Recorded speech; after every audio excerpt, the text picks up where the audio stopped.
ప్రభువైన యేసుక్రీస్తు నామంలో మీకందరికీ శుభములు. మనము ఈ శ్రమల కాల ధ్యానంలో చివరి దినానికి వచ్చి ఉన్నాము. మరి ఈ దినము మన యొక్క అంశములు క్రొత్త నిబంధన మరియు గొర్రెపిల్ల. నిన్నటి దినం మరి సరిగా ఇది జరగలేదు కాబట్టి నిన్నటి దినమాంశం క్రొత్త నిబంధన గొర్రెపిల్ల ఈ రెండు ఈ దినం మనం కవర్ చేసుకున్నాం కాబట్టి కొంచెం సమయం ఎక్కువ అవుతుంది. దయతో మీరందరూ ఓపిక పట్టాలని మిమ్మల్ని అడుగుతున్నాను. క్రొత్త నిబంధన ఇది మత్తయి సువార్త 26వ అధ్యాయము 17వ వచనం నుంచి 30వ వచనం వరకు. పులియని రొట్టెల పండుగలో మొదటి దినమందు యేసు శిష్యులు యేసుని యొద్దకు వచ్చి పస్కాను భుజించుటకు మేము నీ కొరకు ఎక్కడ సిద్ధపరచగోరుచున్నావని అడిగిరి. అందుకు ఆయన, మీరు పట్టణమందున్న ఫలాని మనుష్యుని యొద్దకు వెళ్ళి, నా కాలము సమీపమై ఉన్నది, నా శిష్యులతో కూడా నీ పస్కాను ఆచరించదనని బోధకుడు చెప్పుచున్నాడని అతనితో చెప్పుడనెను. యేసు తమకు ఆజ్ఞాపించిన ప్రకారం శిష్యులు చేసి పస్కాను సిద్ధపరిచిరి. సాయంకాలం అయినప్పుడు ఆయన 12 మంది శిష్యులతో కూడా భోజనమునకు కూర్చుండెను. వారు భోజనం చేయుచుండగా ఆయన, మీలో ఒకడు నన్ను అప్పగించునని మీతో నిశ్చయంగా చెప్పుచున్నానెను. అందుకు వారు బహు దుఃఖపడి ప్రతి వాడును, ప్రభువా నేనా అని ఆయనను అడగగా ఆయన, నాతో కూడా పాత్రలో చెయ్యి ఉంచిన వాడెవడో వాడే అని నన్ను అప్పగించువాడు. మనుష్య కుమారుని గూర్చి వ్రాయబడిన ప్రకారము ఆయన పోచున్నాడు గాని ఎవని చేత మనుష్య కుమారుడు అప్పగింపబడుచున్నాడో ఆ మనుష్యునికి శ్రమ, ఆ మనుష్యుడు పుట్టి ఉండని ఎడల వానికి మేలని చెప్పాను. ఆయనను అప్పగించిన యూదా, బోధకుడా నేనా అని అడుగగా ఆయన, నీవన్నట్టే అనెను. వారు భోజనం చేయుచుండగా యేసు ఒక రొట్టె పట్టుకొని దానిని ఆశీర్వదించి విరిచి తన శిష్యులకిచ్చి, మీరు తీసుకొని తినుడి, ఇది నా శరీరం అని చెప్పెను. మరియు ఆయన గిన్నె పట్టుకొని కృతజ్ఞతాస్తుతులు చెల్లించి వారికిచ్చి, దీనిలోనిది మీరందరూ త్రాగుడి, ఇది నా రక్తము, అనగా పాప క్షమాపణ నిమిత్తము అనేకుల కొరకు చిందింపబడుచున్న నిబంధన రక్తము. ఈ దినం మన ధ్యానాంశం ఏంటి? క్రొత్త నిబంధన మరియు గొర్రెపిల్ల. ఇక్కడ మరి యేసు ప్రభు క్రొత్త నిబంధనగా నిబంధన రక్తము అని ఆయన మనకు అనుగ్రహించి ఉన్నారు. నా తండ్రి రాజ్యంలో మీతో కూడా నేను ఈ ద్రాక్షారసము క్రొత్తదిగా తాగు దినము వరకు ఇకను దాని త్రాగనని మీతో చెప్పుచున్నానెను. అంతటా వారు కీర్తన పాడి ఒలీవల కొండకు వెళ్ళిరి. ఈ దినం యొక్క టైటిల్ క్రొత్త నిబంధన కంటే మరి యౌదిక పస్కా, క్రైస్తవ పస్కా. అంటే యూదులు ఆచరించే పస్కా, క్రైస్తవులంగా మనం ఆచరించే పస్కా. ఇది చాలా మరి మనం తెలుసుకోవాల్సిన ముఖ్యమైన విషయం. ఎందుకనగా యేసు ప్రభు మరి నేను చెప్పిన విధంగా 2-3 దినాల నుంచి ఇశ్రాయేల్ పండుగలు 7 పండుగలు ఉన్నాయి. వాటిని 3 ముఖ్యమైన పండుగలుగా మరి వారు వర్గీకరించారు. ఇందులో మొట్టమొదటిది పస్కా పండుగ. ఇది మొదటి నెలలో, అనగా నిసాన్ మాసము లేదా అబీబ్ నెలలో మొదటి నెలలో 14వ రోజున ఈ పస్కా ఆచరించబడుతుంది. ఈ పస్కా అనగా పులియని రొట్టెల పండుగ. ఆ తర్వాత 15వ తేదీ నుంచి 21వ తేదీ వరకు మరి ఇది ఆచరించబడి 18వ రోజున ప్రథమ ఫలముల పండుగగా ఆచరిస్తారు. ఇది మీరు ఇశ్రాయేల్ దేశంలో వారి యొక్క క్యాలెండర్లో ఉన్న పబ్లిక్ హాలిడేస్ చూస్తే ఈ 14వ రోజు నుంచి 21వ రోజు వరకు కంప్లీట్ అన్ని వ్యాపారాలన్నీ క్లోజ్ అయిపోతాయి. అవి హాలిడేస్, నేషనల్ హాలిడేస్. కాబట్టి ఈ పస్కాకు చాలా ఇంపార్టెన్స్ ఉంది. ఎందుకు ఉందంటే ఈ పస్కా ఐగుప్తీయుల ప్రథమ సంతానము సంహరింపబడినప్పుడు యూదులు యూదుల ఇల్లు దాటిన జ్ఞాపకార్థంగా ఇది ఐగుప్తులో నియమించబడిన కట్టడ. మరి నిర్గమకాండము 12వ అధ్యాయము 1 నుంచి 51 వచనాల మధ్యన దీని డీటెయిల్స్ అన్ని వ్రాసి ఉన్నాయి. ఇది నిస్సాన్ మాసము లేదా అబీబు నెల 14వ తేదీన ప్రారంభమై మరియు పులియని రొట్టెల విందుతో 8 దినముల తర్వాత ముగిను. ఇది ఐగుప్తులో బానిసత్వము నుండి వారు విముక్తి పొందిన సంఘటనకు గుర్తుగా ఆచరించుచున్నారు. దీనికి సంబంధించిన వివరాలు ఇక్కడ ఉన్నాయి. సంవత్సరమునకు 3 మారులు నాకు పండుగ జరపవలను. ఆ 3 మార్లు, 1 పస్కా పండుగ, 2 పెంతెకోస్తు, 3 పర్ణశాలల పండుగ. ఈ 3 సార్లు సంవత్సరానికి నాకు పండుగ జరపవాలని దేవుడు మరి మోషే ద్వారా తెలియజేసి ఉన్నాడు. ఈ పస్కా యొక్క ముఖ్యమైన ఉద్దేశం ఏంటంటే మరి ఇశ్రాయేలీలు బానిసత్వంలో 430 సంవత్సరాలు ఉండి వారు మరి దేవునికి మొరపెట్టినప్పుడు అప్పుడు మోషే నాయకత్వంలో దేవుడు వారిని విడిపించడానికి మోషేని మరి ఐగుప్తుకు పంపించారు. అక్కడ వారికి 10 తెగుళ్ళు వచ్చినప్పటికీ మరి ఫరో పంపిస్తానని మరలా మనసు కఠినపరుచుకుని పంపలేదు.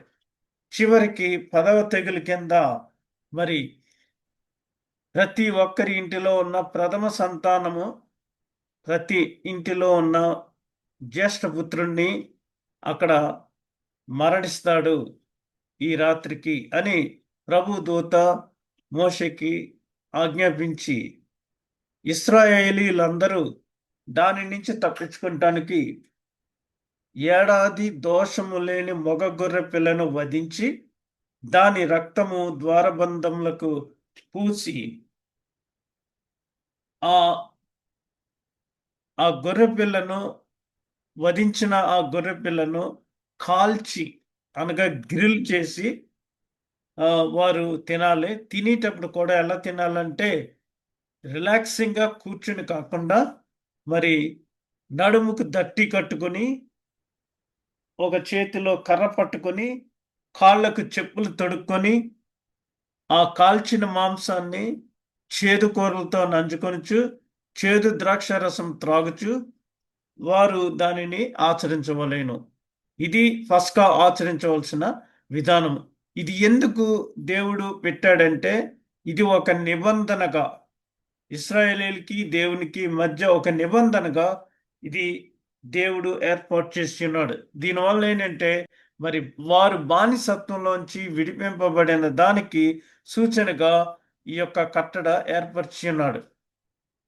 మరి బానిసత్వం 430 సంవత్సరాల క్రిందట 430 సంవత్సరాల బానిసత్వంలో నుంచి ఇశ్రాయేలీల్ని ఈ పస్కా పండుగ కట్టడతో ఆయన మరి విడుదల చేసి ఉన్నాడు లేదా విమోచించి ఉన్నాడు. ఈ పస్కాలో మరి ఏడాది దోషం లేని మగ గొర్రె పిల్లను వధించాలి. ఇక్కడ మనం యౌదిక పస్కా ఇది. ఇప్పుడు క్రైస్తవ పస్కా ఒకసారి చూసినట్లయితే మరి యేసు ప్రభు మనందరి కొరకు సిలువలో ఈ దినము మరి మరణించి ఉన్నాడు.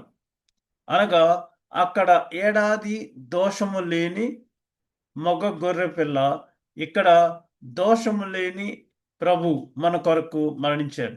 అందుకనే క్రీస్తు పస్కా బలి పశువుగా సిలువలో మరణించాడని మనం చెప్తున్నాం. అంటే he became the scapegoat for all of us. ఒక పస్కా బలి పశువుగా మనందరి కొరకు ఆయన సిలువలో మరణం చెందాడు. అందుచేత మరి రక్తం చిందించితేనే గాని పాపమునకు పరిహారం లేదు. పాత నిబంధనలు ఎక్కడ చూసినా పాప పరిహారార్థ బలి ఇవన్నీ ఇస్తూ ఉంటారు. అయితే మనందరి పాపముల నిమిత్తమై ఆయన ఒకేసారి రక్తం చిందించి శిలువలో మనందరికీ విమోచనను కలిగించి ఉన్నాడు. అందునిమిత్తము మనము ఇది ఈ పస్కాను గుర్తు చేసుకుంటూ ఇది సంవత్సరం వెంబడి సంవత్సరము దీనిని మీ పిల్లలు మీ తరతరములు దీనిని జ్ఞాపకార్థంగా ఇది ఆచరించాలి అనేసి మరి దేవుడు సెలవిచ్చి ఉన్నాడు. కాబట్టి ఇది మనము ఈ యౌదిక పస్కాను ఇప్పుడు మనము మరి క్రైస్తవ పస్కాగా ఆచరిస్తున్నాం. అదే ప్రభురాత్రి భోజన సంస్కారం. ఎందుకంటే యేసు ప్రభు తాను చనిపోచున్న రాత్రి తాను అప్పగింపబడక మునుపు ఈ పస్కాను ఆచరించి ఇదే క్రమంలో అప్పుడు ఆయన ఏం చెప్పాడంటే, ఈ రొట్టెని తీసుకొని మీరు తినుడి, ఇది నా శరీరమై అన్నది. అదేవిధంగా ఆయన ఒక భోజనమైన పిమ్మట ఒక పాత్రను ఎత్తుకొని స్తోత్రం చేసి దీనిని పుచ్చుకొని మీరు త్రాగుడి, ఇది నా ఇది నా రక్తము వలనైన క్రొత్త నిబంధన. దీనిని చేయనప్పుడల్లా నన్ను జ్ఞాపకం చేసుకున్నట్టుగా దీన్ని చేయుడని చెప్పాను. So there is a new covenant with this communion, అనగా పరిశుద్ధ సంస్కారము ద్వారా ఈ నిన్నటి రాత్రి యేసు ప్రభు ఇచ్చిన ఆ లాస్ట్ సప్పర్ ద్వారా మరి క్రొత్త నిబంధన మనకు ఏర్పడి ఉన్నది. అంతవరకు పాత నిబంధనలోని ఉన్న మరి ఆ శిక్షలన్నిటికీ మనము భరించవలసిన వారమై ఉన్నట్లయితే ధర్మశాస్త్ర సంబంధమైన శిక్ష నుంచి మనల్ని తప్పించి ఆ పాపమునకు ఒకేసారి సిలువలో ఫర్ ఎవర్ తను రక్తం చిందించడం వల్ల ఆ పాపములన్నిటినీ హరించి మరి మనందరికీ విమోచనను కలుగజేసి ఉన్నాడు. ఆయన మరి నిన్నటి రాత్రి ఈ యొక్క పరిశుద్ధ సంస్కారాన్ని ఆచరిస్తూ పస్కా పండుగగా అప్పుడేం చెప్పారంటే, నా శరీరము ఇది పుచ్చుకొని తినుడి, ఇది నా రక్తము, దీన్ని మీరందరూ పానం చేయడి అని చెప్పి, ఎవరైతే నా శరీరం తిని నా రక్తము త్రాగుతారో వారు పరలోక రాజ్యంలో చేరుతారు, ఇది చేయకోకుండా పరలోక రాజ్యంలో చేరరు. అందుకనే దీనికి జీవాహారం అనే పేరు. మరి 40 సంవత్సరములు వారు ఇశ్రాయేలీలు బానిసత్వంలో నుండి బయటకు వచ్చినప్పుడు 40 సంవత్సరాలు అరణ్య మార్గంలో మరి ప్రయాణం చేసినప్పుడు అక్కడ ఆ 40 సంవత్సరాలు వారికి మన్నా కురిపించాడు దేవుడు. వారు మన్నా తినినను మరణమైతిరి. కానీ ఈ పరిశుద్ధ సంస్కారాలను తీసుకుంటాం వల్ల మామూలుగా శారీరకంగా మీరు మరణించినను మీరు క్రీస్తునందు జీవించి ఉందురు అనే నిరీక్షణని, నమ్మకాన్ని మనకి దేవుడు అనుగ్రహించి ఉన్నాడు. అయితే హెబ్రీ 10:10లో ఏమని చెప్పబడిందంటే, యేసుక్రీస్తు యొక్క శరీరము ఒక్కసారియే అర్పించబడుట చేత ఆ చిత్తమును బట్టి మనము పరిశుద్ధ పరచబడి ఉన్నాము. ఈయన అయితే పాపముల నిమిత్తమై సదాకాలము నిలుచు ఒక్క బలిని సమర్పించి ఈ ఒక్క అర్పణ చేత ఈయన పరిశుద్ధపరచబడు వారిని సదాకాలమునకు సంపూర్ణులుగా చేసి ఉన్నాడు అని ఇక్కడ చెప్పబడుతుంది. అనగా ఒక్కసారే అర్పించబట్టు చేత నిత్యమైన బలి సదాకాలం, దీనివల్ల మనందరికీ పాప విమోచన కలిగింది. అక్కడ బానిసత్వంలో నుంచి విడుదల కలిగింది. ఇక్కడ పాపంలో నుంచి, పాపం అనే బానిసత్వంలో నుంచి విడుదల దొరికింది. అందుకని అది యౌదిక పస్కా, ఇది క్రైస్తవ పస్కాగా మనకి చెప్పబడుచున్నది. ఇది నిర్గమాకాండము 19వ అధ్యాయం 5వ వచనంలో చూస్తే, కాగా మీరు ఈ మాట శ్రద్ధగా విని, మీరు నా మాట శ్రద్ధగా విని నా నిబంధనను అనుసరించి నడిచిన ఎడల మీరు సమస్త దేశ జనులలో నాకు స్వకీయ సంపాద్యమగుదురు అని చెప్తూ ఆయన అనేక విషయాలు ఇశ్రాయేలీలతో టైం టు టైం మాట్లాడుతూ ఉన్నారు. అయితే మరి వారు అనేక మార్లు త్రోవ తప్పి బయటికి వెళ్ళిపోయినప్పుడు మళ్ళా ఆ వేరే రాజులకి వీరందరూ బానిసల కింద అయిపోయినప్పుడు అక్కడ మరలా ఆ, వేరే వేరే ప్రవక్తల ద్వారా దేవుడు వారితో మాట్లాడుతున్నాడు. మరలా వాళ్ళకి రాజ్యాన్ని అనుగ్రహించారు. ఈ విధంగా అన్ని జరిగినాయి పాత నిబంధనలో. ఇక్కడ ఇర్మియా ప్రవక్త ద్వారా 31:31లో ఆయన ఇశ్రాయేలీలతో చెప్పింది ఏంటంటే, ఇదిగో నేను ఇశ్రాయేలు వారితోనూ యూదా వారితోనూ, అనగా 2 రాజ్యాల కింద వాళ్ళు విడిపోయారు.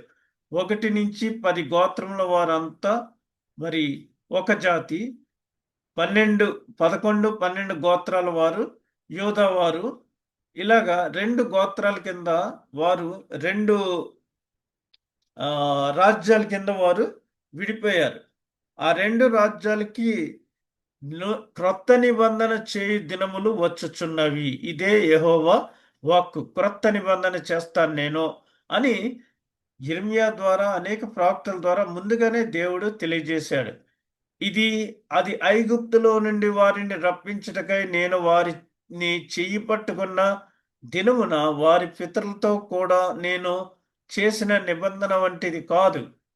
నేను వారి పెనిమిటినైనను వారు ఆ నిబంధనను భంగము చేసుకొనిరి, ఇదే యెహోవా వాక్కు. అప్పుడు నేను చేసిన నిబంధన అటువంటిది కాదు ఇప్పుడు చేసేది అని చెప్పి, ఈ దినములైన తర్వాత నేను ఇశ్రాయేలు వారితోనూ యూదా వారితోనూ చేయబోవు నిబంధన ఇదే. వారి మనస్సులలో నా ధర్మ విధి ఉంచెదను, వారి హృదయం మీద దానిని వ్రాసెదను, యెహోవా వాక్కు ఇదే. నేను వారికి దేవుడనై యుందును, వారు నాకు జనులగుదురు. వారు ఎన్నడను యెహోవాను గూర్చి బాధ నొందుదము అని తమ పొరుగు వారికి గాని తమ సహోదరులకు గాని ఉపదేశం చేయరు. నేను వారి దోషములను క్షమించి వారి పాపములను ఇక ఎన్నడను జ్ఞాపకం చేసుకొనను. గనుక అల్పులేమి ఘనులేమి అందరూ నన్ను ఎరుగుదురు, ఇదే యెహోవా వాక్కు. కాబట్టి యెహోవా ఏమైనా వారికి తెలియజేస్తున్నారంటే, నేను ఇంక వారి దోషములను క్షమించి వారి పాపములను ఇక ఎన్నడను జ్ఞాపకం చేసుకొనను.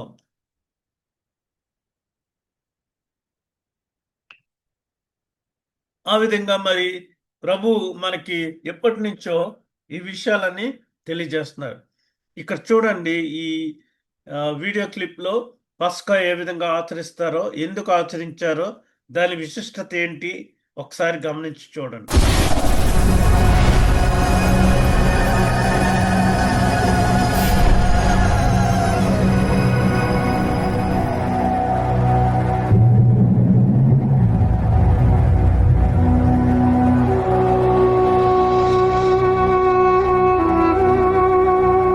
The Lord said to Moses and Aaron in Egypt, "This month is to be for you the first month of your year. Tell the whole community of Israel that on the 10th day of this month, each man is to take a lamb for his family, one for each household. If any household is too small for a whole lamb, they must share one with their nearest neighbor, having taken into account the number of people there are. You are to determine the amount of lamb needed in accordance with what each person will eat. The animals you choose must be year-old males without defect, and you may take them from the sheep or the goats. Take care of them until the 14th day of the month, when all the people of the community of Israel must slaughter them at twilight. Then they are to take some of the blood and put it on the sides and tops of the door frames of the houses where they eat the lambs. That same night they are to eat the meat roasted over the fire, along with bitter herbs and bread made without yeast. Do not eat the meat raw or cooked in water, but roast it over the fire, head, legs, and inner parts. Do not leave any of it till morning. If some is left till morning, you must burn it. This is how you are to eat it, with your cloak tucked into your belt, your sandals on your feet, and your staff in your hand. Eat it in haste. It is the Lord's Passover. On that same night I will pass through Egypt and strike down every firstborn, both men and animals. And I will bring judgment on all the gods of Egypt. I am the Lord. The blood will be a sign for you on the houses where you are. And when I see the blood, I will pass over you. No destructive plague will touch you when I strike Egypt. This is a day you are to commemorate.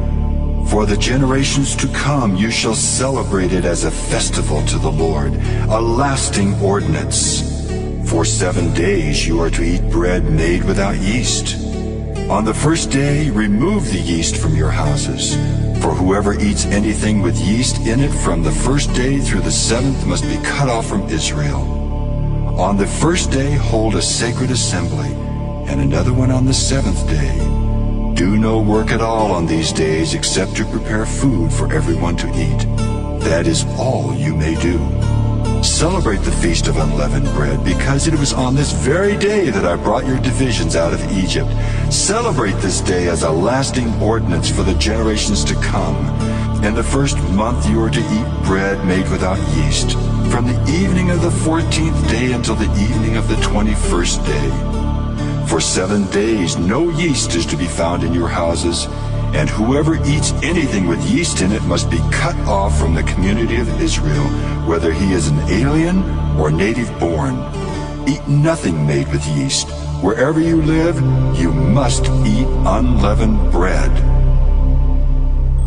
Then Moses summoned all the elders of Israel and said to them, Go at once and select the animals for your families, and slaughter the Passover lamb. Take a bunch of hyssop, dip it into the blood in the basin, and put some of the blood on the top and on both sides of the doorframe. Not one of you shall go out the door of his house until morning.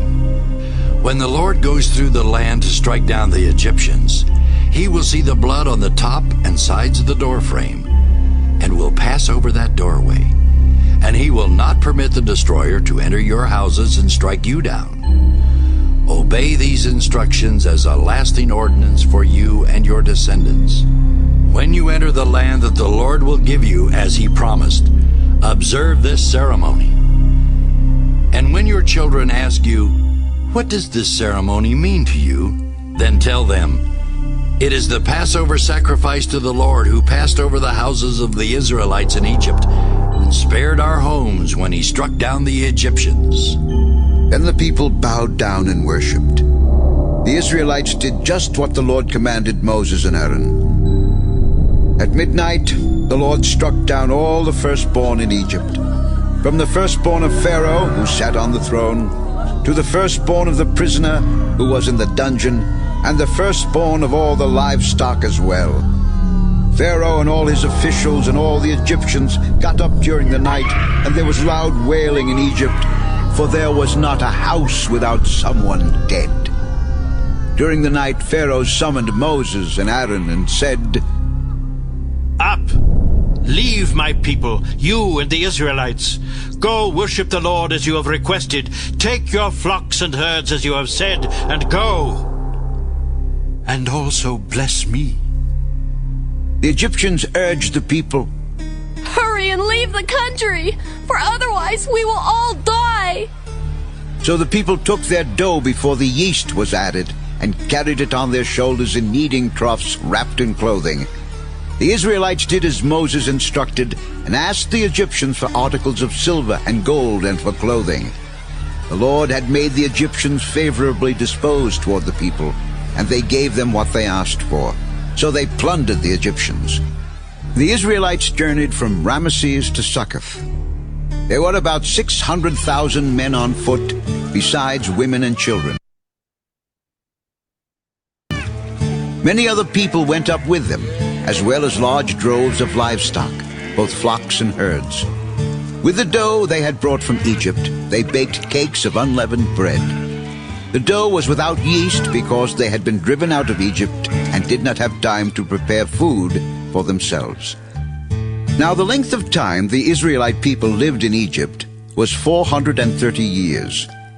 At the end of the 430 years, to the very day, all the Lord's divisions left Egypt. Because the Lord kept vigil that night to bring them out of Egypt, on this night all the Israelites are to keep vigil to honor the Lord for the generations to come.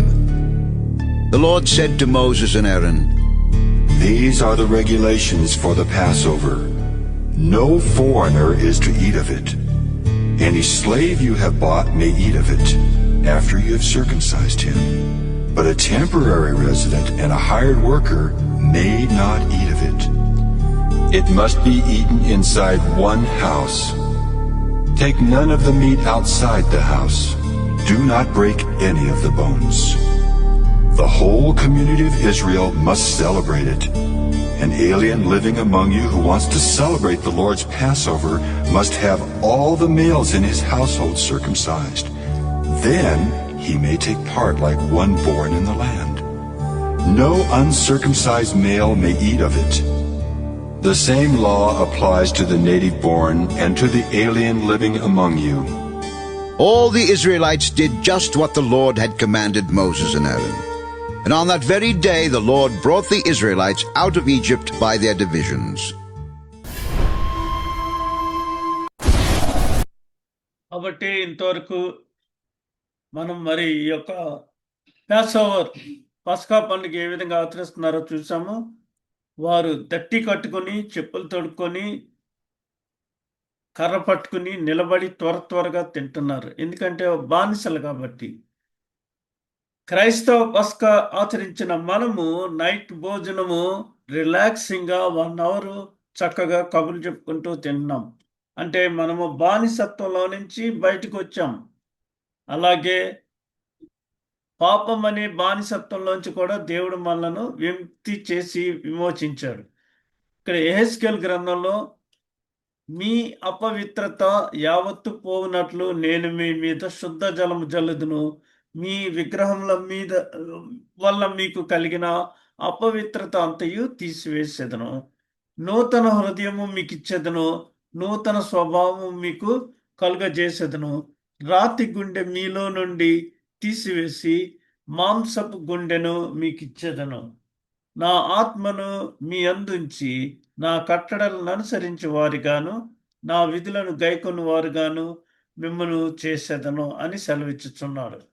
మరి ఆ విధంగా అక్కడ మరణ దూత ఆ గొర్రెపిల్ల రక్తాన్ని చూసి pass over, okay, no problem అని ఒక ఇల్లు నుంచి ఇంకొక ఇంటికి అలా దాటుకుంటూ వెళ్ళింది.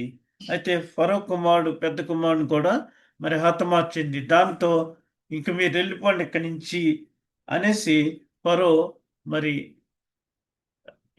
మోషే అహరోనుని మీ జనమంతా వెళ్ళిపోండి ఇక్కడి నుంచి అని పంపించేశాడు. మరి ఈ దినం యొక్క ధ్యానాంశము గొర్రెపిల్ల.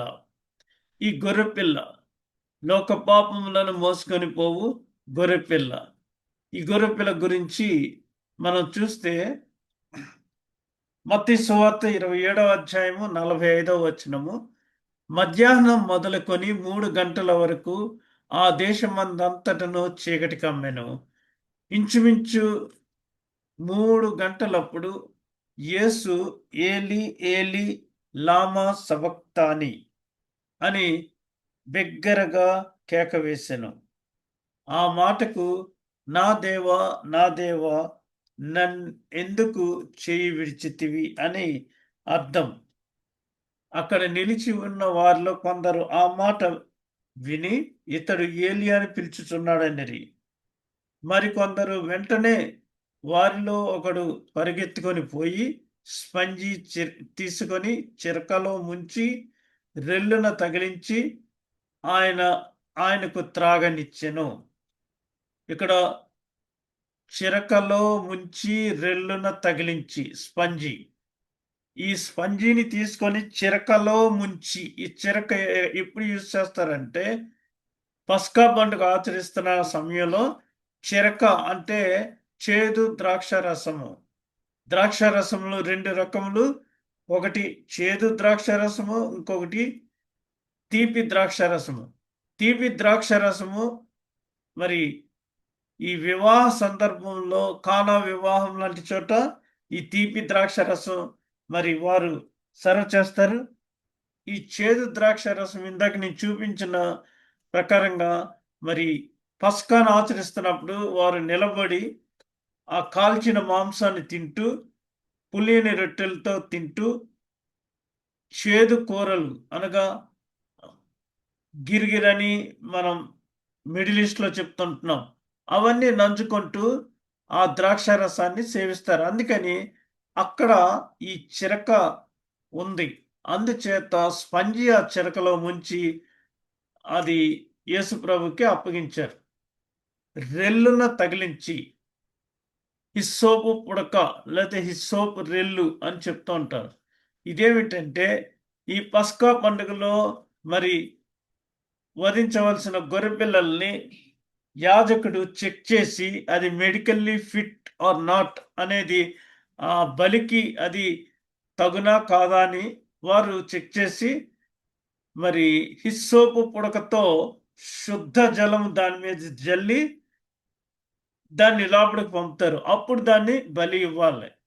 అందుచేత ఆ రెల్లు హిస్సోపు పుడక ఆ రెల్లు అక్కడ చెప్పబడింది. తక్కిన వారు ఊరకుండుడి, ఏలియా అతని రక్షింపవచ్చునేమో అని చూతమనిరి. యేసు మరలా బిగ్గరగా కేకవేసి ప్రాణము విడిచెను. అప్పుడు దేవాలయపు తెర పైనుండి క్రింది వరకు రెండుగా చిరిగెను. భూమి వణకెను, బండలు బద్దలాయెను, సమాధులు తెరవబడెను. నిద్రించిన అనేక మంది పరిశుద్ధుల శరీరములను చూచెను. వారు సమాధులలో నుండి బయటకు వచ్చి ఆయన లేచిన తరువాత పరిశుద్ధ పట్టణంలో ప్రవేశించి అనేకులకు ఆగుపడిరి. శతాధిపతి అతనితో కూడా యేసునకు కావలి ఉన్న వారును భూకంపమును జరిగిన కార్యములన్నిటిని చూచి మిక్కిలి భయపడి నిజముగా ఈయన దేవుని కుమారుడని చెప్పుకొనిరి. యేసునకు ఉపచారం చేయుచు గలిలయ నుండి ఆయనను వెంబడించిన అనేక మంది స్త్రీలు అక్కడ దూరముగా చూచుచుండిరి. వారిలో మగ్దలేనే మరియయు, యోసేపు, యాకోబు, యోసే అను వారి తల్లి అయిన మరియయు, జబదయ కుమారులు తల్లియు ఉండిరి. ఈ విధంగా మరి ఈ దినం యొక్క మన యొక్క అంశం ఏంటంటే గొర్రెపిల్ల అంటే యేసు బిగ్గరగా కేకవేసి ప్రాణం విడిచినది ఈ మంచి శుక్రవారం రోజున. దీనికి సంబంధించి మరి యేసు ప్రభు శిలువపై పలికిన 7 మాటలు అనేక చర్చెస్లో ఆల్మోస్ట్ మరి యేసు ప్రభు శిలువపై పలికిన ఈ 7 మాటల్లో ధ్యానం చేస్తారు. అది కూడా మధ్యాహ్నం 12 గంటల నుంచి 3 గంటల వరకు ఎక్కువ చోట్ల ధ్యానం చేస్తుంటారు. యేసు ప్రభుని ఎప్పుడు సిలువ వేశారంటే ఏప్రిల్ 7వ తేదీ 30వ సంవత్సరం, క్రీస్తు శకము 30వ సంవత్సరం. చాలామంది అది 30 కాదు 33 అని డిఫరెంట్ ఆర్గ్యుమెంట్స్ ఉన్నాయి. అయితే 30 సంవత్సరం మరి నమ్మటానికి, ఎందుకంటే యేసు ప్రభు క్రీస్తుకు పూర్వం పుట్టాడు. హేరోదు బ్రతుకున్న టైంలో. అందుచేత క్రీస్తుకు పూర్వం 4-5 సంవత్సరాల మధ్య జన్మించాడని ప్రూఫ్స్ ఉన్నాయి. ఆయన 33.5 సంవత్సరాలు జన్మించాడు కాబట్టి ఈ మరి ఏప్రిల్ 7వ తేదీ 30వ సంవత్సరంలో మరి ఆయన్ని సిలువ వేశారని నమ్మటానికి శక్యంగా ఉంది.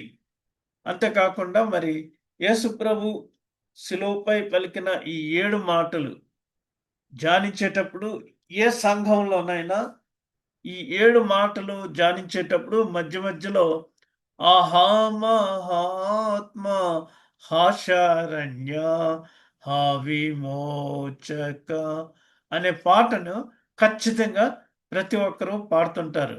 ఈ పాటను వ్రాసింది ఎవరంటే మరి ఒకప్పుడు మరి పదవీ విరమణ చేసి సువార్త పరిచర్యలోకి వెళ్ళినటువంటి పంతగాని పరదేశి గారు ఈ పాటను వ్రాశారు. ఈ పాటను మరి 7 చరణాలున్నాయి. ఒక్కొక్క చరణం రాయటానికి ఒక్కొక్క నెల తీసుకొని 7, 8 నెలల తర్వాత ఈ పాటను ఆయన మరి పబ్లిష్ చేశారు. కాబట్టి ఇది అప్పటి నుంచి ప్రతి గుడ్ ఫ్రైడే రోజున ఎక్కడెక్కడైతే ఆరాధన జరుగుతుందో అన్ని చోట్ల ఈ పాట మరి చరణం వెంబడి చరణం పాడుతూ ఆ యొక్క ఉపదేశాలు మనం కంటిన్యూ చేస్తున్నాం. మొదటి మాటగా తండ్రి వీరేమి చేస్తున్నారో మీరు ఎరుగరు గనుక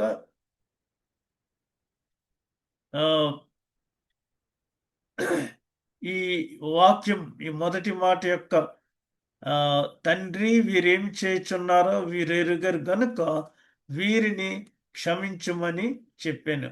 ఇది క్షమాపణతో కూడిన వార్త.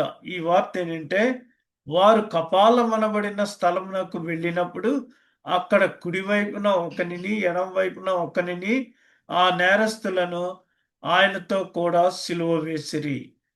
యేసు తండ్రి వీరేమి చేయుచున్నారో వీరు ఎరుగరు గనుక వీరిని క్షమించమని చెప్పాను.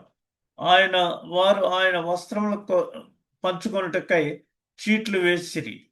ప్రజలు నిలువబడి చూచుచుండరి. అధికారులను వీడు ఇతరులను రక్షించెను, వీడు దేవుడు ఏర్పరచుకునే క్రీస్తు అయిన ఎడల తను తాను రక్షించుకొనని అపహసించిరి.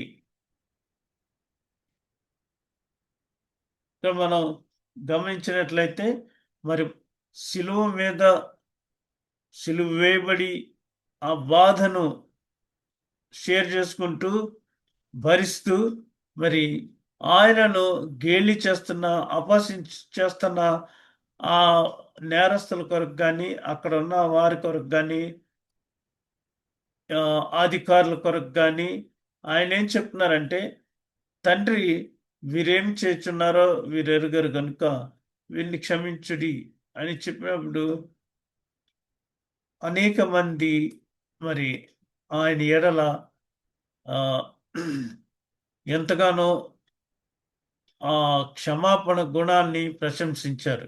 ఎందుకనగా అంత బాధలో ఉండి కూడా వీరేం చేస్తున్నారో వీరికి తెలియదు కనుక వీరిని క్షమించుము అని చెప్పినప్పుడు మరి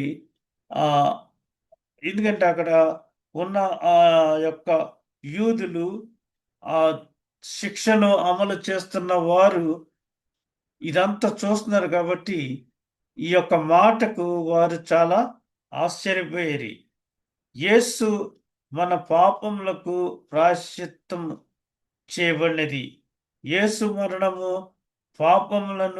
మరణమును జయించిన మరి మన పాపములను శుభ్రపరిచాడు. ఆయన అన్ని క్లియర్గా చేసి మన కొరకు మరి ఆయన శిలువ యాగం చేసి ఉన్నాడు. రెండవ మాటగా నేడు నీవు నాతో కూడా పరదైసులో ఉందువని నిశ్చయముగా నీతో చెప్పుచున్నాను నేను. ఇది లూకా సువార్త 23వ అధ్యాయము 39 నుంచి 43 వచనాల మధ్య వ్రాయబడింది. ఇది రక్షణ వార్త. మొదటిది మరి క్షమాపణ వార్త, ఇది రక్షణ వార్త. ఎందుకంటే ఇక్కడున్న మొదటి వార్త మొదటి మాట మరి పబ్లిక్ను ఉపయోగించి తండ్రికి చెప్పాడు, తండ్రి వీరేం చేస్తున్నారు. ఇక్కడ ఒక పక్కనున్న దొంగని ఉద్దేశించి ఆయన చెప్తున్నాడు ఏమనంటే రక్షణ వార్త. 39వ వచనం ఏమనుందంటే వ్రేలాడ వేయబడిన ఆ నేరస్తులలో ఒకడు ఆయనను దూషించుచు నీవు క్రీస్తువా, నీవు రక్షించుకొనుము, మమ్మను కూడా రక్షించమని చెప్పాను. అప్పుడు యేసు అతనితో మరి ఏమని చెప్తున్నాడంటే ఆ ఇద్దరు దొంగల యొక్క మాటలు వింటూ ఒక దొంగ ఏమో మనకి ఇది కామనే, ఈయనేమి చేయలేదు కదా, ఈయనకి అన్యాయం కదా అని చెప్పినప్పుడు మరి ఒక దొంగ ఆయన మాటలు విని ఆయనతో నీ రాజ్యంలో నన్ను గుర్తు చేసుకో అని చెప్పినప్పుడు వెంటనే యేసు ప్రభు, నేడు నీవు నాతో కూడా పరదైసులో ఉందువని నిశ్చయంగా చెప్తున్నాను నేను. మరి ఈ దొంగ బాప్తిస్మం తీసుకోలేదు. కేవలము యేసు ప్రభు నా రాజ్యంలో నువ్వు ఉంటావు అని చెప్పినప్పుడు రక్షణ కలిగింది. కాబట్టి బాప్తిస్మం లేకపోయినా మరి అక్కడ అతన్ని చేర్చుకున్నాడని, ఈ విషయంలో మనమేం కన్‌ఫ్యూజ్ అవ్వక్కర్లేదు అని నేను చెప్తున్నాను. లూకా సువార్త 23 అధ్యాయము 39 వచనం. వేలాడబడిన ఆ నేరస్తులలో ఒకడు ఆయనను దూషించుచు, నీవు క్రీస్తువు కదా, నిన్ను నీవు రక్షించుకొనుము, మమ్మల్ని కూడా రక్షించమని చెప్పిండు. ఆ విధంగా మరి తన పక్కనున్న దొంగని, నేడు నీవు నాతో కూడా పరదైసులో ఉంటావు అని చెప్పి, అయితే రెండవ వాడు వానిని గద్దించి, నీవు అదే శిక్షా విధిలో ఉన్నావు గనుక దేవునికి భయపడవా అని చెప్పి, మనకైతే ఇది న్యాయమే, మనము చేసిన వాటిని తగిన శిక్ష, తగిన ఫలము పొందుతున్నాము గాని ఈయన ఏ తప్పిదమును చేయలేదని చెప్పి ఆయనను చూచి, యేసు, నీవు నీ రాజ్యంలోనికి వెళ్ళినప్పుడు వచ్చుచున్నప్పుడు నన్ను జ్ఞాపకం చేసుకొనమని అనెను. అందుకాయన వానితో, నేడు నీవు నాతో కూడా సంబంధంలో మరి నేను అందుకాయన వానితో, నేడు నీవు నాతో కూడా పరదైసులో ఉందువని నిశ్చయముగా నీతో చెప్పుచున్నాను నేను. కాబట్టి మరి ఈ రెండవ దొంగకి స్పాట్లో రక్షణ దొరికింది. పరదైసులో వెళ్ళటానికి ఛాన్స్ దొరికింది. చాలా మందికి డౌట్లు వస్తుంటాయి. బాప్తిసం లేకుండా, తిరిగి జన్మించుకోకుండా ఎలాగ వెళ్ళిపోతున్నాడో అది ఇది అని. నేను మొన్న కొద్ది దినముల కిందట నేను చెప్పాను. బాప్తిసం అనేది ఓపెన్ డిక్లరేషన్. అది లేకుండా ముందు రక్షణ దొరుకుతుంది. అంచేత రక్షణ పొందిన వీరందరినీ ఆ టైంలో నువ్వు నన్ను జ్ఞాపకం చేసుకొని ఆ దొంగ అడిగాడు. సో నేడు నీవు నాతో కూడా పరదైసులో ఉంటావు అని ప్రభు అతనికి సెలవిచ్చి ఉన్నాడు. మూడవ మాటగా, అమ్మా ఇదిగో నీ కుమారుడు, తరువాత శిష్యుని చూచి ఇదిగో నీ తల్లి అని చెప్పాను. ఇది యోహాను సువార్త 19వ అధ్యాయం 26 నుంచి 27 వచనాల్లో ఉంది. ఇది ప్రేమతో కూడిన వార్త, ప్రేమాన్విత వార్త. యేసు తన తల్లియు తాను ప్రేమించిన శిష్యును దగ్గర నిలువబడినట్టు చూచి, నీవు ఇదిగో నీ కుమారుడు అని తన తల్లితో చెప్పాను. తరువాత శిష్యుని చూచి ఇదిగో నీ తల్లి అని చెప్పాను. ఆ గడియ నుండి ఆ శిష్యుడు ఆమెను తన ఇంట చేర్చుకొనెను. ఇక్కడ మరి తల్లి తను ఎంత బాధపడుతున్నా సరే తల్లిని గుర్చిన బాధ్యతలు ఆయన మరువలేరు. మనలో చాలా మంది విదేశాలకు వెళ్ళి ఎంతో కష్టపడి వాళ్ళు పెంచిన తల్లిదండ్రులను మర్చిపోయి మరి ఇక వారిని చూడుకోకుండా ఉండే పరిస్థితులు చాలా మందికి ఉన్నాయి. వాళ్ళు ఓల్డ్ ఏజ్ హౌసెస్లో జాయిన్ అవుతున్నారు.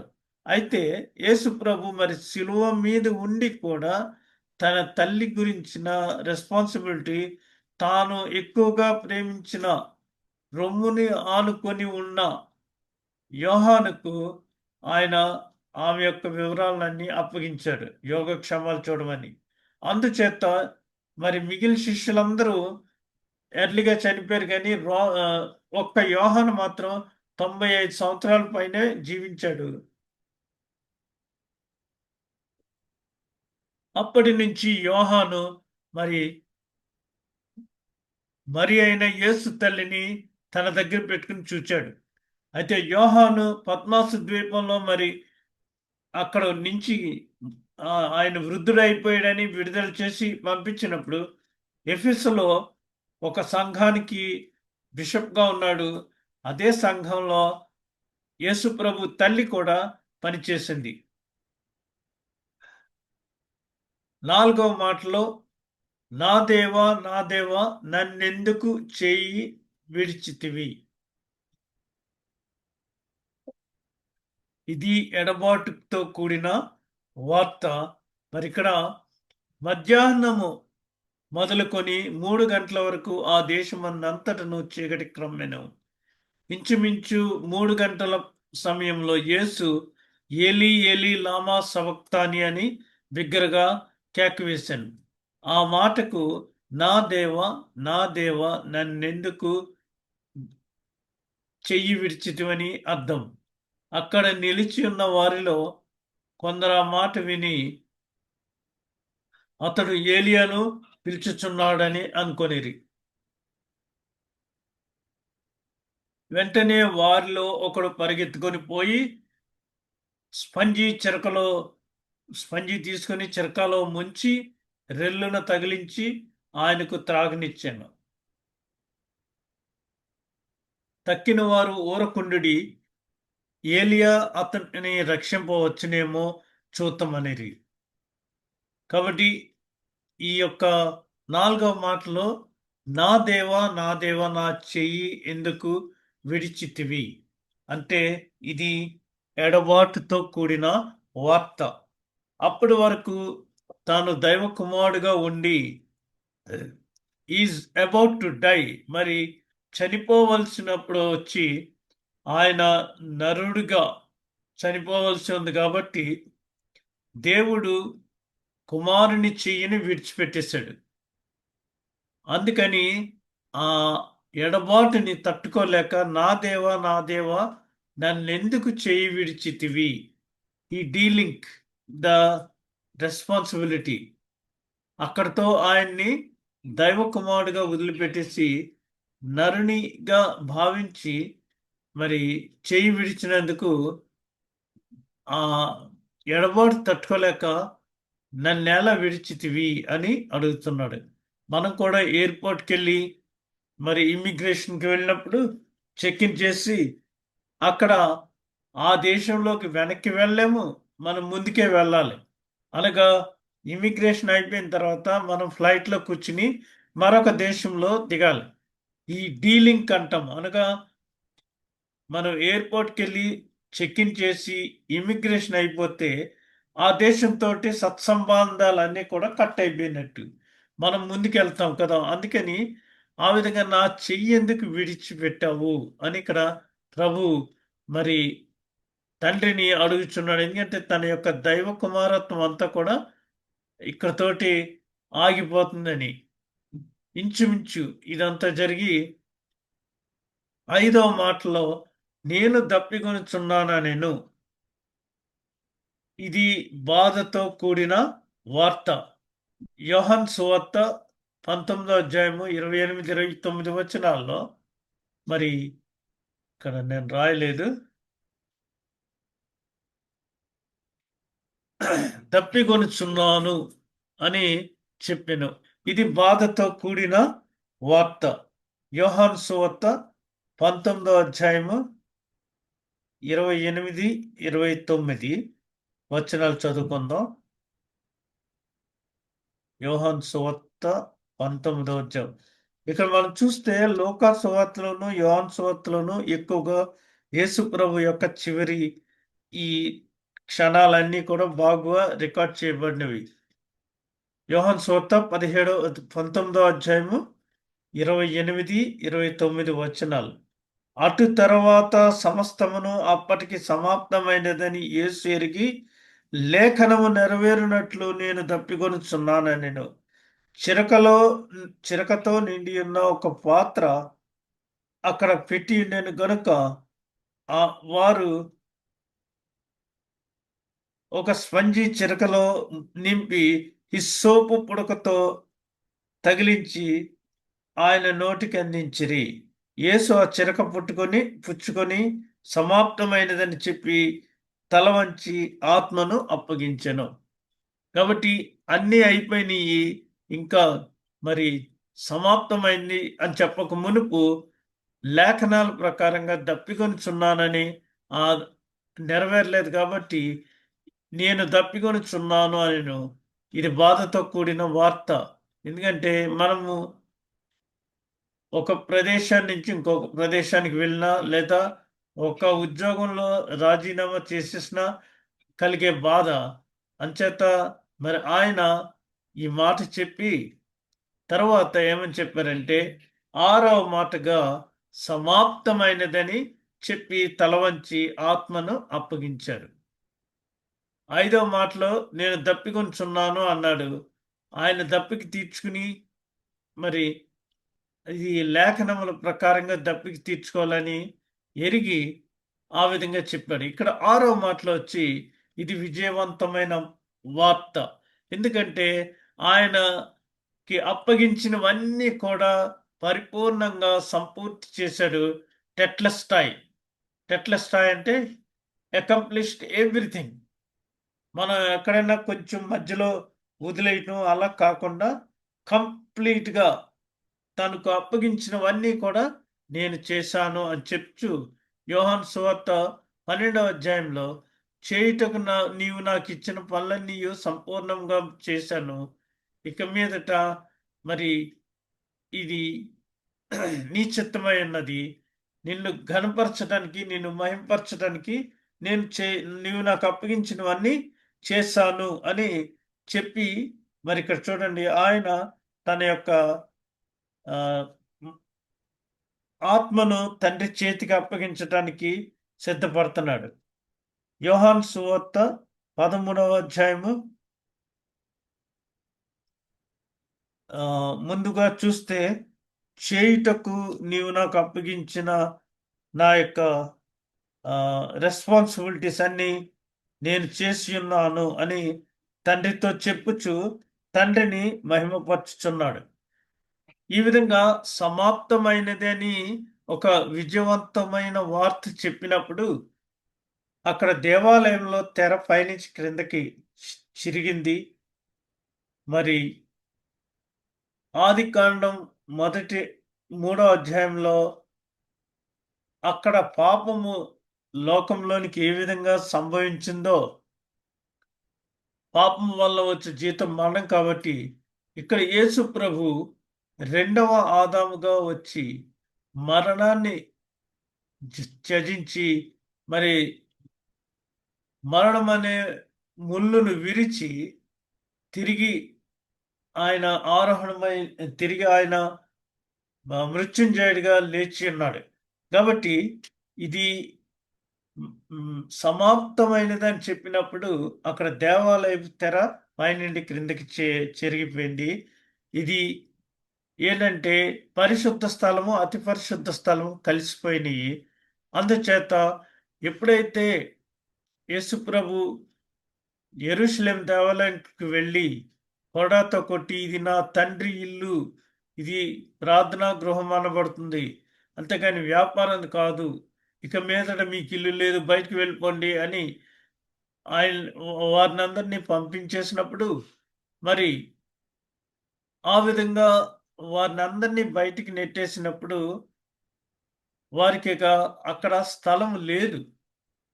అయితే ఇక్కడ సమాప్తమైనదని చెప్పి తల వంచి ఆత్మను అప్పగించాడు. ఈ అప్పగించటంలో మనం గమనించినట్లయితే హీ అకంప్లిష్డ్ ఎవ్రీథింగ్. ఆయన చేయవలసిన పనులన్నీ చేసి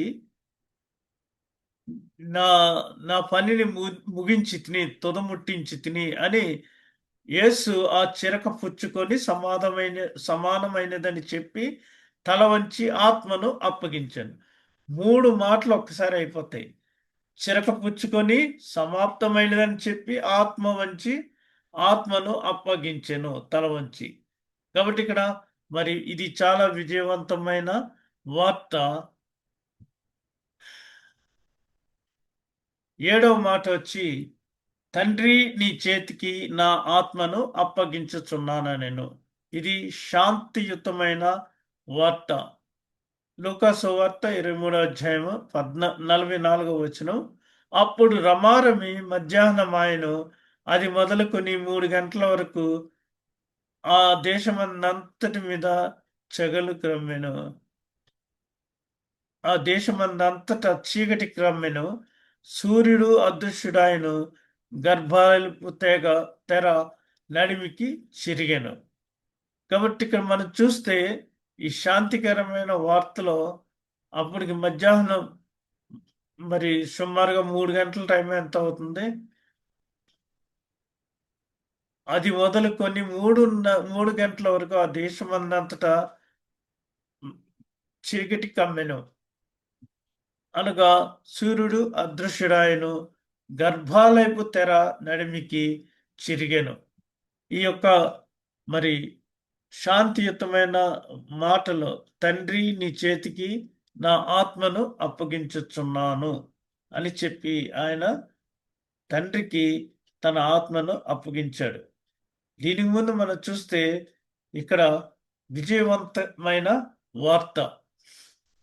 ఈ విజయవంతమైన వార్త మరి మనం ధ్యానించి ఉన్నాము. ఇప్పుడు శాంతియుతమైన వార్త. ఇది మొదటి ఆదాము ద్వారా సంభవించిన పాపమును రెండవ ఆదాముగా యేసుప్రభు ఈ లోకంలోనికి వచ్చి సాతానును జయించి మరణంపై ఆయన యొక్క విజయాన్ని సాధించి మరి అనౌన్స్ చేసిన వార్త. ఈ మరణం అనే ముళ్ళును విరిచి ఆయన మరణం మీద విజయం సాధించడం వల్ల ఆయనతో పాటు మనం కూడా నిత్య జీవాన్ని కలిగి ఉండటానికి మరి ఆ యొక్క శిలువ శక్తి మనకందరకు, లేదా పునరుద్ధాన శక్తి ఆయన మనందరకు ఇచ్చి ఉన్నాడు. ఇక్కడ మరి శాంతియుతమైన వార్తిది. ఎందుకంటే మనందరికీ ఈ పునరుద్ధాన బలాన్ని ఆయన అనుగ్రహించాడు. సాతానును ఆదికాండం 3వ అధ్యాయం 10వ వచనంలో 20వ వచనంలో ఏముందో, అది నిన్ను మడిమ మీద కొట్టును, నువ్వు దాని తల మీద కొడతావు అని అక్కడ నీకు దానికి వైరం కలుగజేస్తానని దేవుడు చెప్పాడు. అప్పుడే ఆయన ప్రణాళికను ఏర్పాటు చేశాడు. ఆ ప్రణాళిక ఇప్పుడుకి సెటిల్ అయింది. మరి యేసు ప్రభుని వారు 2 కాళ్ళు దగ్గరికి పెట్టి చీల మడమలోకి కొట్టాడు. అదేవిధంగా మరి మనము సర్పాన్ని తల మీద కొడతామని చెప్పారు. ఇక్కడ ఇప్పుడు నేను చూపించబోయే వీడియో క్లిప్లో మీరు చూస్తే, ఎప్పుడైతే యేసు ప్రభు సిలువలో సమాప్తమైందని తన తల వంచి ఆత్మను చేతికి అప్పగించాడో దేవుని చేతికి, అదే సమయంలో సాతాను యొక్క తల చితక కొట్టబడి పాతాళ లోకంలోకి బంధించబడింది. మరి ఇది అప్పుడు అక్కడున్న శతాధిపతి సెంచూరియన్, అతడు ఈ ఎగ్జిక్యూషన్ అంటే యేసు ప్రభుని సిలువేయటం ఈ పనులన్నిటికీ అతను నియమించబడిన వ్యక్తి. అక్కడ మరి మ్రాను మీద వేలాడుచున్నవాడు ఎవడైనా శాపగ్రస్తుడు. ఇది రోమీలు వేస్తున్న ఈ సిలువ చాలా సిగ్గుకరమైనది, భారమైనది. సిలువ మీదుండి ఎవరైనా ఇలాగా గాలి పీల్చుకున్న రొప్పిన మొత్తం శరీరం అంతా కదిలి చాలా బాధ అనుభవిస్తారు. ఆ విధంగా వారు అనుభవిస్తూ మరి సాయంత్రం లోపల వారు కానీ చనిపోకపోతే అప్పుడు ఏం చేస్తారంటే వాళ్ళు కాళ్ళు విరగొడతారు. మీరు కూడా చూడండి, ఇక్కడ యాక్సిడెంట్స్ అయినప్పుడు మోకాళ్ళు కానీ విరిగిపోతే వాళ్ళు 3 గంటల్లో చనిపోతారు. తొందరగా చనిపోతారు ఫాస్ట్‌గా. ఎందుకంటే టెటనస్ అయ్యి మరి తొందరగా చనిపోతారు. అందుకని వాళ్ళు ఏం చేస్తారంటే సాయంకాలం అయిపోయినప్పుడు వారిని కాళ్ళు మరి సుత్తితో కొట్టి విరగొడతారు. అప్పుడు చనిపోతారు వాళ్ళు. ఆ విధంగా మరి యేసు ప్రభు కాళ్ళను కూడా విరగొడటానికి వాళ్ళు వచ్చినప్పుడు ఒక్క ఎముక కూడా విరగకుండా ఆయన మరణించాడు.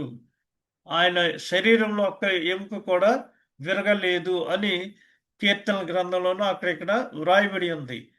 మిగిలిన దొంగలిద్దరికీ కాళ్ళు విరగొట్టారు, కానీ యేసుప్రభు దగ్గరికి వచ్చేటడికి విరగొట్టక ఆగు, మరి ఈ బల్లెంతో పొడిచి చూడు అతను చనిపోయాడో లేదో అని కన్ఫర్మ్ చేసుకో అని చెప్పినప్పుడు ఆ సెంచురియన్ అక్కడున్న సైనికుడు ఆయన ప్రక్కలో బల్లెం గుచ్చి చూచినప్పుడు ఆ ఆ గాయంలో నుంచి నీళ్లు లాంటివి రక్తము నీళ్లులా అయిపోయి బయటకు వచ్చినప్పుడు ఆ శతాధిపతికి కంట్లో పడింది ఆ నీళ్లు. అతనికి రెండో కన్ను పనిచేయట్లేదు. అది ఎప్పుడైతే అతని కంట్లో ఈ నీళ్ళెళ్ళి పడినాయో అతనికి చూపు కలిగింది. వెంటనే అతడు తన మోకాళ్ళుని, తన టోపీని, తన హెల్మెట్‌ని తీసి పక్కన పెట్టి, ఈయన నిజముగా దేవుని కుమారుడు అని చెప్పాడు. అదే సమయంలో సాతాను తల చితక్కొట్టబడింది. మరి పిలాతు అధికార మందిరం కూడా చాలా షేక్ అయింది. ఇవన్నీ ఇప్పుడు మనం ఈ వీడియో క్లిప్‌లో చూద్దాము. మరి ఇంతటితో ఈ యొక్క శ్రమల ధ్యానాలన్నీ కూడా అయిపోయినియి. రేపటి దినమున ఇంకా మనకి ధ్యానమేమీ లేదు.